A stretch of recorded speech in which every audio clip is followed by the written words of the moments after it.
guys? It's your boy Luke here for another Jock Market preview. It's Thursday, we're at the home stretch to the weekend, so hopefully everyone's had a great week. This week has gone super fast for me. Can't believe it's already almost the weekend. And yesterday was yet another crazy day of NBA basketball. We had people rolled in and out all the way up until lock. That opened up a ton of value on the Jock Market. Also made DFS quite an interesting exercise for yesterday, but overall we ended up having a great day. Our best buy yesterday was by far Tyrese Maxey, who brought us in $5.99 profit a share. Duncan Robinson wasn't all that bad a buy either at $3.55 profit a share. And Nikola Jokic, the poster child of our video yesterday, did come in as a profit. I thought he'd end up the number one scorer on the slate, was just edged out by Gordon Hayward, but he still brought us in $2.68 profit a share. So overall, can't complain about the results yesterday. We did have a few duds in Jaren Jackson Jr. and Damian Lillard, but overall had more than enough upside to offset that type of negative. So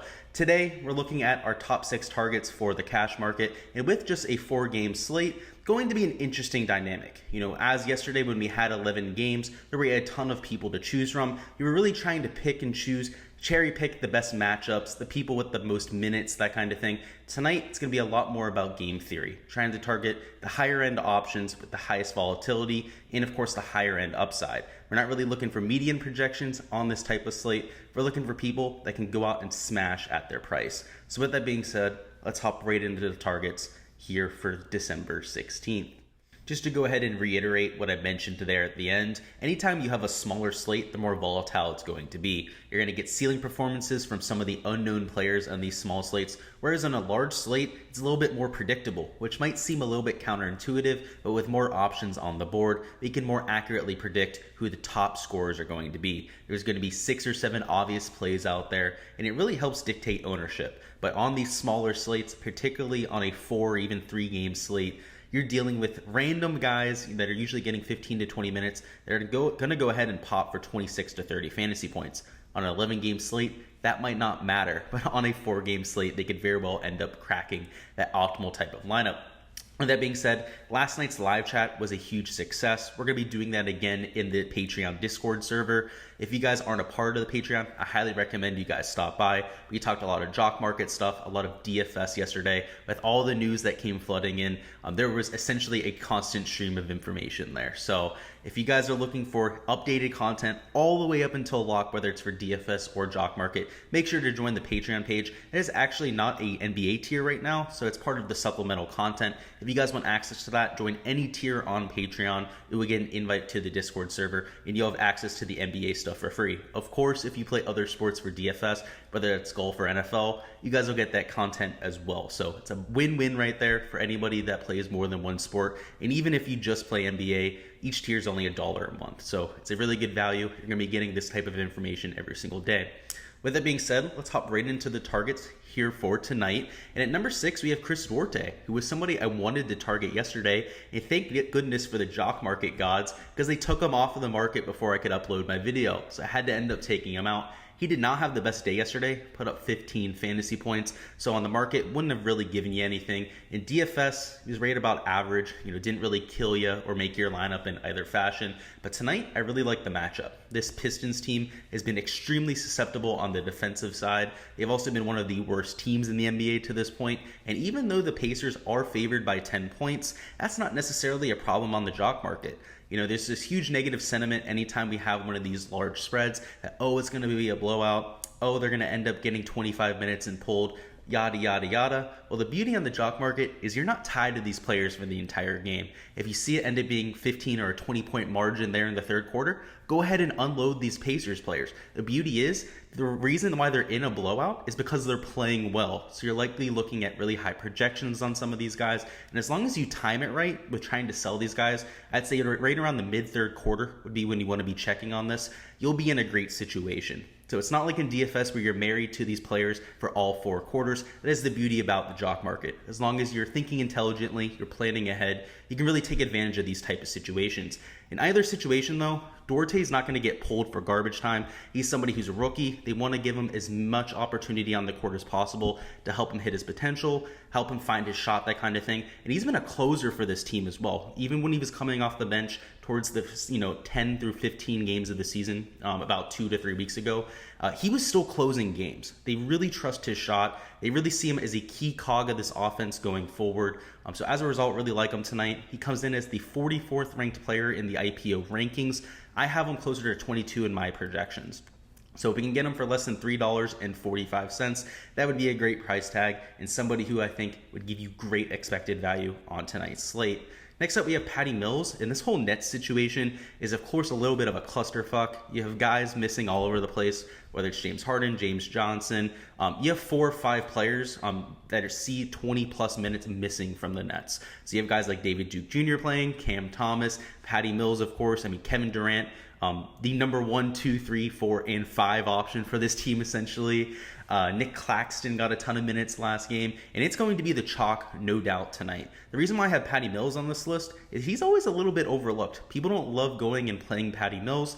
He's somebody who's going to see 38 minutes, maybe even 40 minutes tonight because of the situation that they're in. So him coming in at number 19, I think that's just a little bit too low. I have him at number 13 in my personal projections, which is going to put him at a really nice value tier. Anytime you're getting somebody that's going to launch 6 or 7 spots up the board, you're looking at least $2 to $3 of inherent value. And we can get him for less than $6.30 because I do think he's going to be a little bit overlooked. We're looking at $3, even $4 worth of value. So I really like that type of upside there. This matchup against the 76ers isn't really ideal. They've been one of the better defensive teams in the NBA. But with so many guys missing, with so much opportunity open on that offense, somebody's going to have to step up. And no doubt Kevin Durant was able to do that last game, but he's not going to be able to go out and score 40 or 50 real points every single game. So Patty Mills, if he takes up some of that shooting upside, could very well go out and have a good game. Next up, we have Carousel Vert, so another player on this Pacers team. You can see there's quite a few on this list, but LeVert is starting to look like himself after the horrific injury last year. He's obviously taken quite some time to get back into the groove. He's really had to find his shot, but yesterday in that first half, he looked absolutely unstoppable. He had 14 points in the first quarter, had everything falling, whether it was slashing, the three-point shot. The guy really looked like he did over there in Brooklyn, which is a great sign for these Pacers fans, particularly if they're able to trade him maybe for a Ben Simmons now because he's starting to look really good. That would be an interesting trade. But here on the Pacers, he's in a great situation. He comes in as the 16th ranked player on the board, and my projection is closer to number 10. He's not only bringing us scoring upside, he's putting up peripherals, whether it's rebounds, blocks, or assists. Overall, this is a guy who's going to be averaging right around 38 to 42 fantasy points per game for the rest of the year. And while he's less than $6,500 on DraftKings, while he's coming in at right around number 15 on the rankings, we need to go ahead and take advantage of this. This is somebody who's going to be playing minutes for this team. He's going to be the number 1 scorer for this team at some point. And overall, I want to have a lot of exposure to him as he's on that ascent. So again, if it ends up being a blowout, just like it is with a Duarte, he could end up getting pulled. Duarte is going to see minutes even in garbage time. LeVert would be pulled. So if it's in the third quarter, you're looking at about a 20-point margin, that kind of thing. Do not be shy to go out and sell his shares. Next up at number 3, we have Deandre Ayton coming in as the 5th ranked player on the board. I have him at number 4 in my personal rankings, so not like he's jumping up the board or anything like that. But this matchup against the Wizards is definitely a positive one. While they have a front court that is a lot better than we've seen in years past, Daniel Gafford is a serviceable defender. Montrezl Harrell, a massive upgrade with that second unit. They still run with a lot of pace. They're still a good matchup in terms of fantasy production. So DeAndre Ayton, a top 10 center in the NBA, always going to be a good option over here in JockMKT. The main reason we like taking some of these big men is on JockMKT, you do get negative points for shots missed. That's something that a lot of people oversee when they're doing their projections. And somebody like a DeAndre Ayton that has one of the highest shooting percentages in the entire NBA, it's a huge upgrade. So for me, the matchup, again, it's a plus matchup in terms of pace.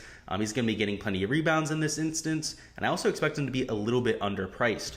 All 3 of these options up top are usually a little bit more expensive than I'd like going to. I usually only like fitting in 1 or 2 of these stud options. But the fact of the matter is, Kevin Durant is going to be extremely overpriced today.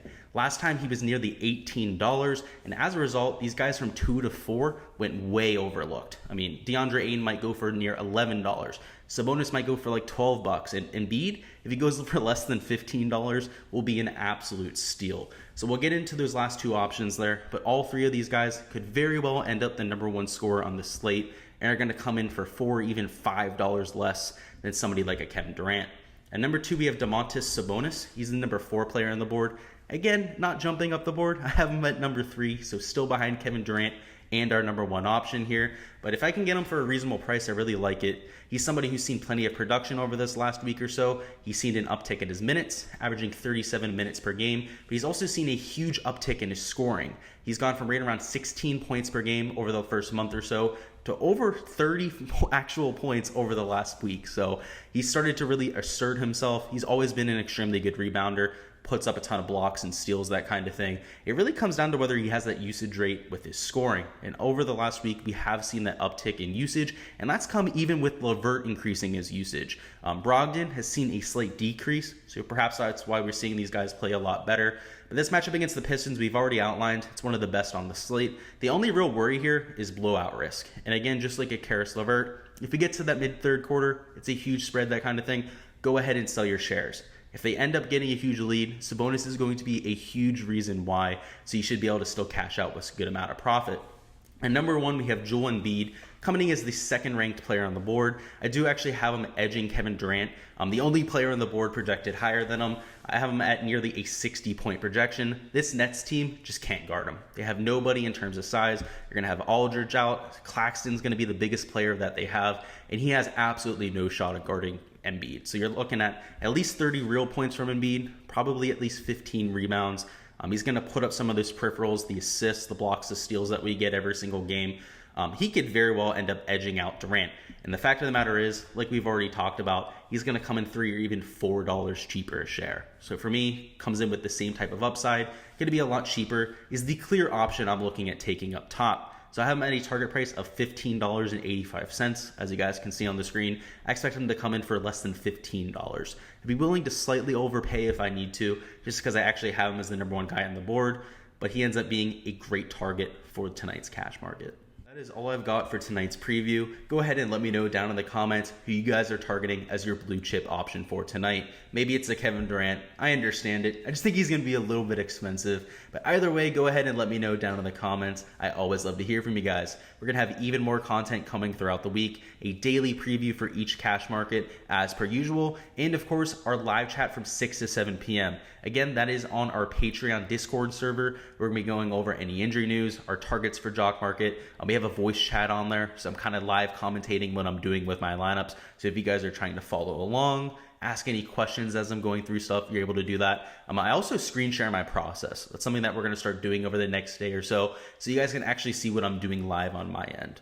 But either way, we'd love to have you guys in that community. Again, that is on the Patreon. Link will be in the description. Good luck with all of your bidding for tonight, guys, and let's get this cash.